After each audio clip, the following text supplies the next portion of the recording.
Ouch. Ouch. You're the best.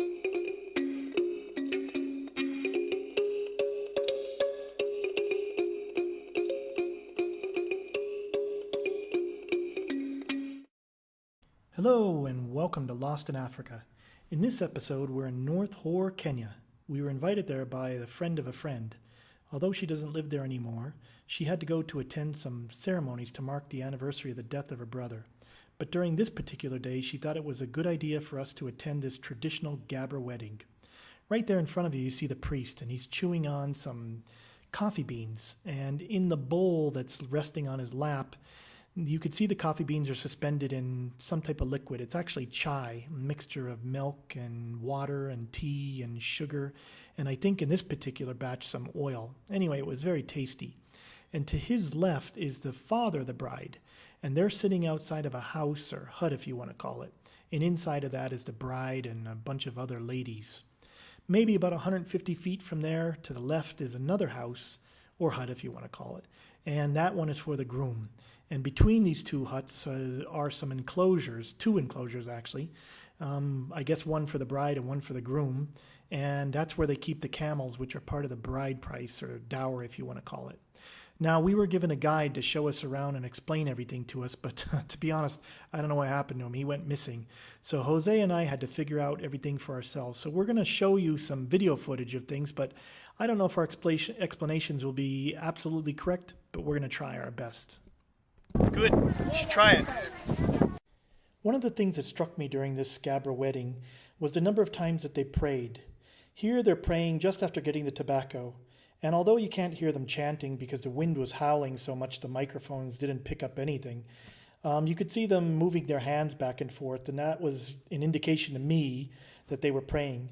Here they're praying just before that they sacrificed a sheep. And then here they're praying, I don't know how to explain it. It's when they were bringing the milk on the camel to the bride's house, they would stop in front of what apparently was the bride's enclosure where they kept the camels. And one family would be on one side and one on the other, and they would all pray together, and then they would proceed to the bride's house. They did this several times during the day. I don't need to show you all the times they were praying, but just to say that they prayed several times, and I was really struck at how many prayers they had during that whole day.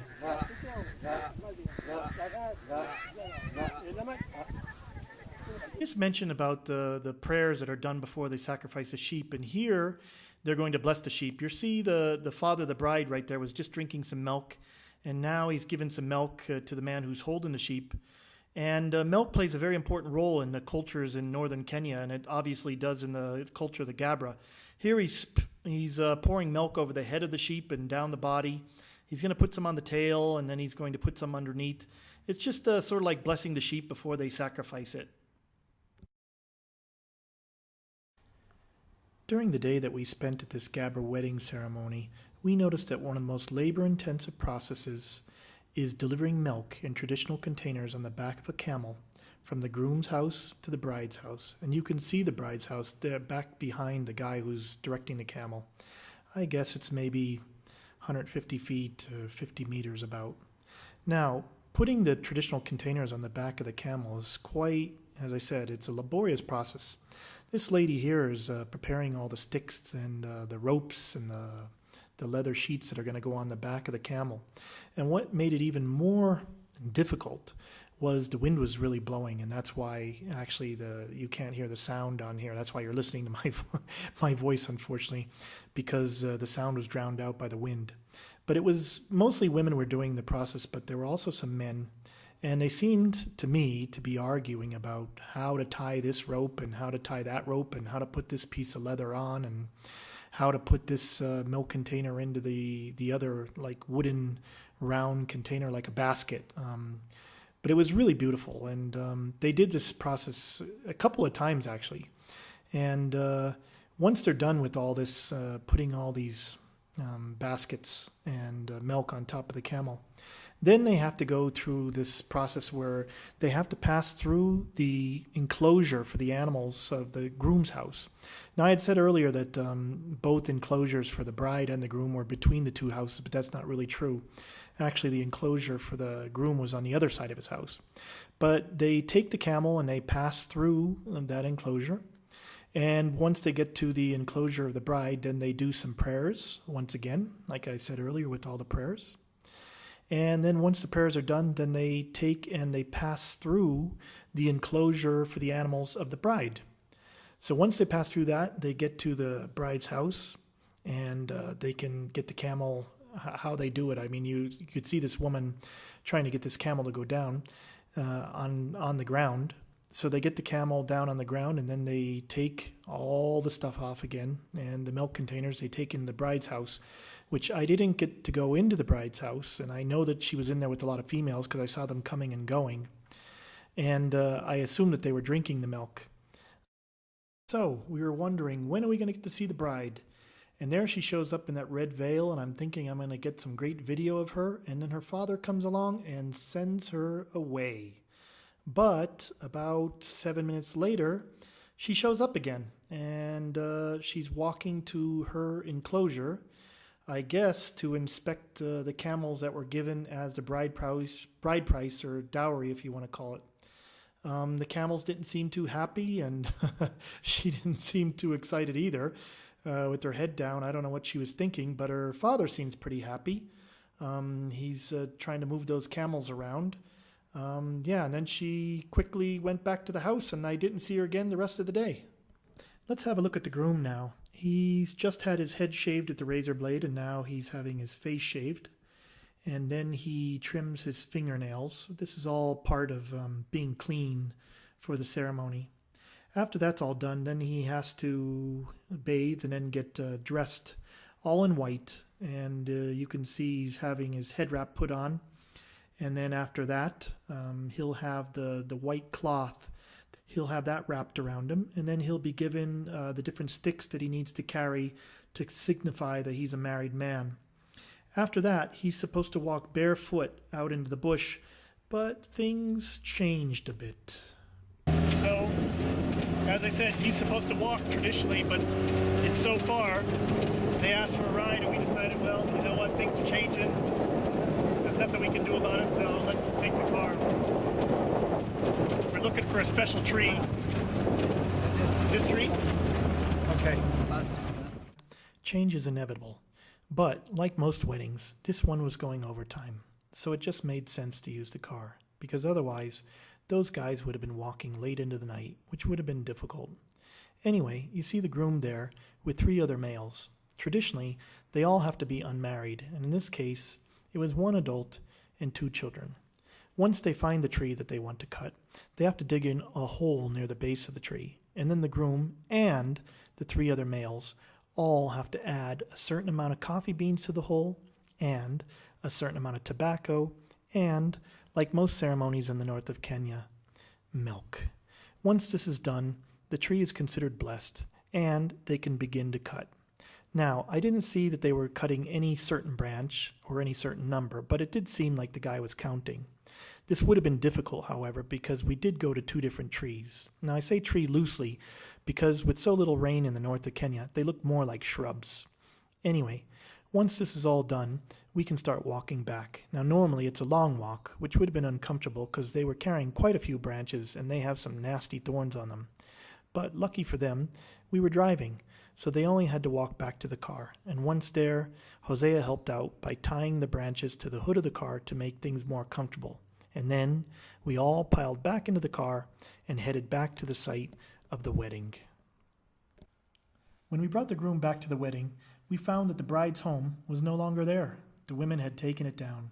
We had seen this with the Rendile people, but we had no idea that the Gabbra people also did it, so we were a bit surprised. Anyway, the women had gathered up all the bits and pieces of the house, the exterior, the frame, and things from the interior, and they were getting ready to carry them to the site where they would build the new home of the couple, and they sang along the way.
Once everything had been brought to the site of the new home, it had to be blessed with milk by several different people. In order to make everyone happy with this wedding, the couple decided to have the traditional aspects, and they also decided to have the modern aspects for the young people. And this type of music, right now, is quite trendy.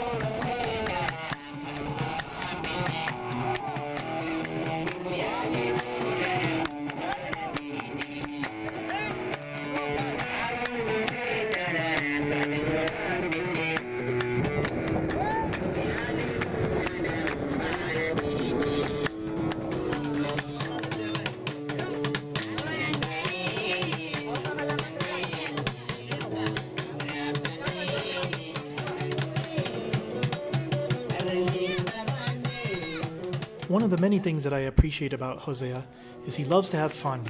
When an opportunity presents itself, he takes advantage of it.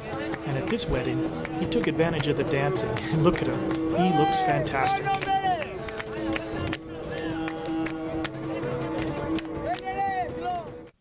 Unfortunately, we didn't get to see all the parts of the wedding ceremony. In the evening, we wanted to go over to where the ceremonies were for the deceased brother of our friend Mary. That's her on the right, with her grandmother and her siblings. Anyway, when we got to the site, we found that the women were busy taking apart the home of her late brother. I found this process very interesting. The way the women worked together to take the house apart, and they're talking and they're chattering. And it was also very beautiful with the outfits the women were wearing, and the color of the sand, and the sunset behind with the tree. It was absolutely beautiful, and just was fantastic to be there. So I'd just like to take a couple minutes, and you could enjoy also.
It was good that I saw this beautiful sight, as the night was miserable. The food was taking very long to prepare, and it got very windy and cold. I was tired from being in the sun all day and from a lot of driving the previous days, so I went to bed without eating. The wind was so strong the tent was bending over and hitting Hosea and I, and sand was raining down on us. Here's Hosea next to my car, which I put there trying to block the wind from the tent, but it didn't work. When we woke up, we found the patriarch of the family, Godana, trying to choose an animal for slaughter. And then, all the males in the family had to have their heads shaved.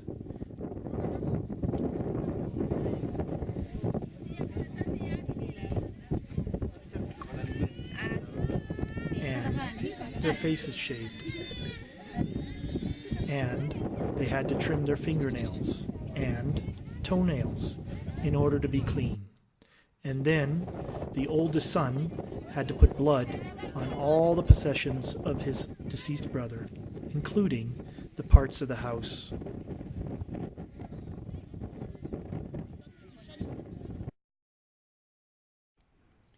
One of the things that I like to do when I travel is to interview people. Unfortunately, sometimes the people that I want to interview don't speak English, like Mary's grandmother, who you'll see later. But sometimes they do speak English, like this guy. My name is Guyo Tadi Huka. Whoa, say that slower. Guyo Tadi Tadi Huka. Uka. Yes. He's interesting because he's trying to teach peace to the youth in the area where he lives. In that area, there's many different tribes: Gabbra, Samburu, Rendile, Turkana, Dasanach, etc. And sometimes they like to, let's say, steal other tribes' cattle or cause trouble somehow. Anyway, he tries to get clubs formed in the schools in the area and to have them talk together about being peaceful, about not causing trouble, about not cattle rustling. Sometimes he's able to take students from one school, which is usually dominated by one tribe, to another area, another school, which is dominated by another tribe, and he gets those students to come together and to talk to one another, which is a great idea. Anyway, he schooled me on something too, because I thought that it was only the men causing trouble. But, well, anyway, let him talk and you'll see what I'm talking about. They are the leaders of tomorrow. So if the tribalism continues, no development, even education-wise, they always go backward because of what they inherited from their culture. Okay. Yes. But still, I don't understand, like, what entices them to want to join this club? They could have peace. They don't have to be in a club to be peaceful, do they? Yes, because outside there, when they go back to their community, something called peace is there, but they don't follow. They are taught to become Orans, warriors for their own tribe. So we want to show them that they are not supposed to become warriors. They should be warriors of development and warriors of peace. Okay, so mainly, because you had mentioned boys before, then you said girls, but now you're talking Morans, and Morans are just boys, not girls. Yes. So mainly it sounds like this, and I'm not saying that you're excluding girls, but I'm saying that most of the problems, I guess, are caused by males, isn't it? Yeah, they go by males, but normally women also contribute by praising these men to go and fight and kill and get some animals from that tribe. They should also be involved in peacemaking. From getting rich, they are looking to be praised by women if they go home. So somebody even gets married once he has a rustled cattle or a camel from other tribe. So the ladies aren't as innocent as I thought. Well, this next interview is surprising, but in a different way. So I was just talking to this gentleman. He's a teacher here in North Horr. He was schooling me about the world. He was like, "Why don't you know?" And I said, "Well, I don't usually read the papers or watch the news." So, sir, what is your name? My name is Ali Catelo. Okay. How do you know so much about the world? I have a computer, I am connected to the internet, so I just browse the internet and get information just at the click of a button. Yeah, but you live here in North Horr. Yes, I live here in North Horr. Because this is like the end of the world. And you have internet service here. Yes, we have Safaricom, which is providing us with internet services. Okay. And what do you learn about on the internet? What do you look at when you're on there? Everything. I browse. I'm a general reader, an avid reader. I read almost everything. Okay. Everything, Like, were you on the internet today? Yeah. What were you looking at today? Today I browsed about, I went to the site history.com and I read about something about the last World War. You look at history.com? Yes. And you read about the last World War? Yes, the last World War. You're interested in that? Yeah, I'm interested in history. Okay. Yes. What else do you read about? I also read current affairs, like problems going on all over the world, like what is happening in right now in Syria. Okay. What is happening in economies in Europe.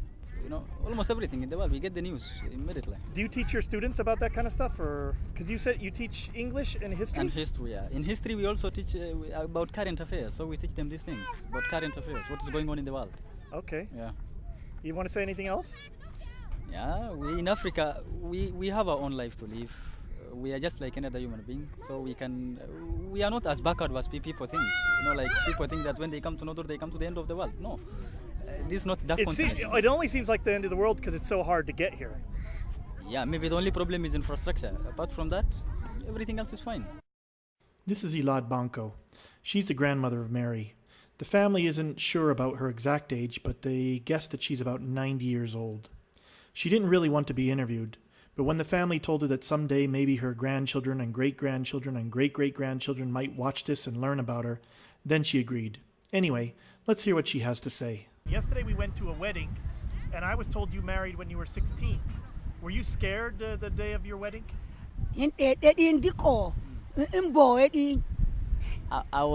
said I was young and she cried. Why were you crying?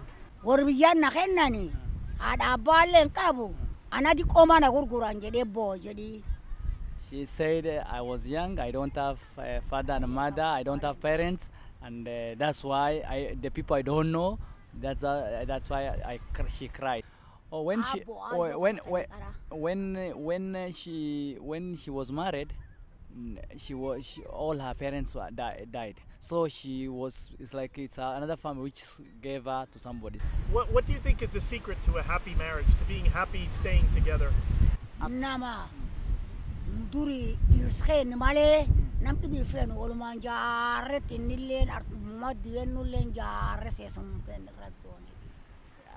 The secret of marriage is that we were married when I was young and he was age, not as such age but old, and the only person I see in life is her husband, and we have no any other outside relationship.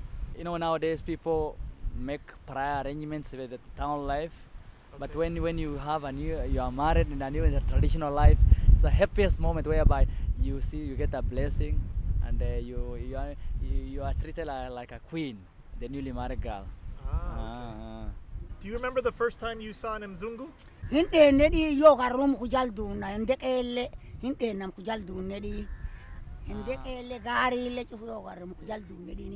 Yoma wazungu su yoma gartera yo gafat karafita gar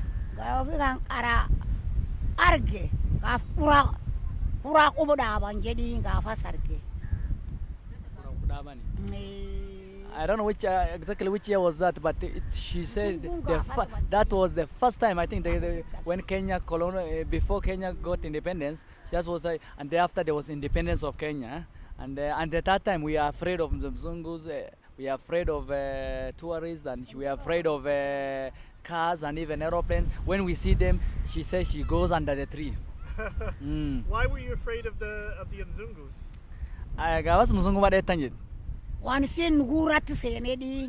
She thought the Mzungu will take them away. The first time that you were in a car, were you afraid? She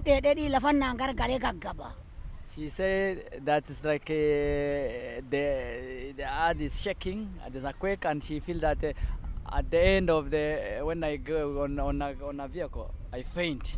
Later when she Gari yo suni baranani yo gari sene na mumanda kera fura fedi. Later when she learned that the vehicle is very comfortable, she later decided even to sleep in the vehicle while she was there. Wow. When she traveled with the vehicle. I asked if the bracelets she was wearing had any meaning or they were just for beauty. Look at this one. Yes. She's supposed to have initially 4 of them. Okay. Because each represent for baby boy. Okay. Each represent the baby boy. Okay. Now there's 2 of them. One is lost. Okay. One is just around in North Horr. One is not alive. So 2 of them became some of them. This one for each boy is being represented by this. So if you have a son, this is for your son. The first son. When you get another son, the second one, it's like that. So now she has 2, but the other one got some of them got broke because they are old. And this one, the moment you are married, the first day you are given this. The first day you are married, this is what you are given. Okay. And the rest are just for beauty. The rest, the other. And what about the necklaces that she's wearing? Do they have some significance? Omu morma.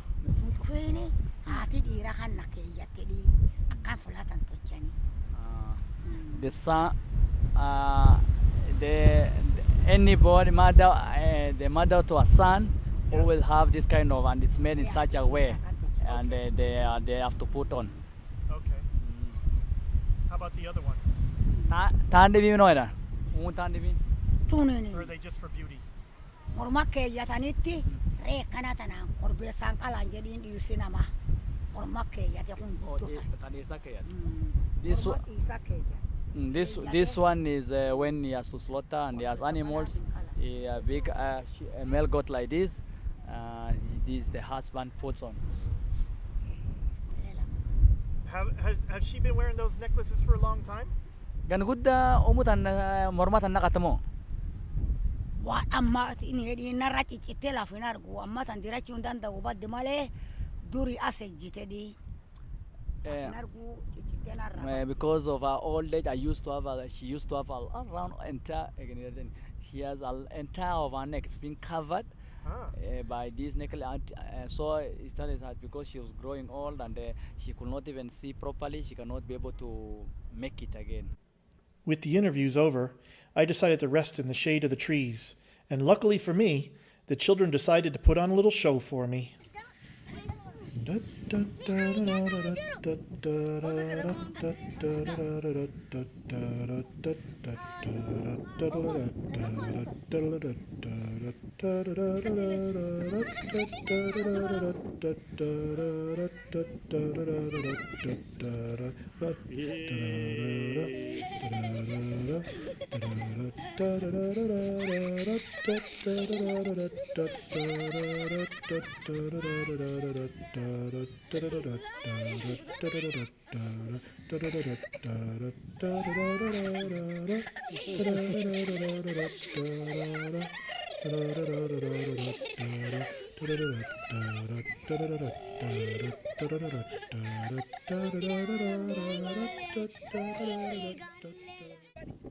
When the stars came out, our wonderful adventure in North Horr came to a close as we watched the ladies finish construction of the new home of the family of Mary's deceased brother. Early in the morning, we would begin our long drive to Marsabit and afterwards Nairobi. Well, we made it to Marsabit from North Horr. A little bit dirty, tired, but we're here. We really were Lost in Africa. Yep. Special thanks to Mary Godana for arranging for us to attend the wedding and her family's ceremonies, and especially as I filmed this 4 years ago and only got around to editing it recently. Sorry, Mary.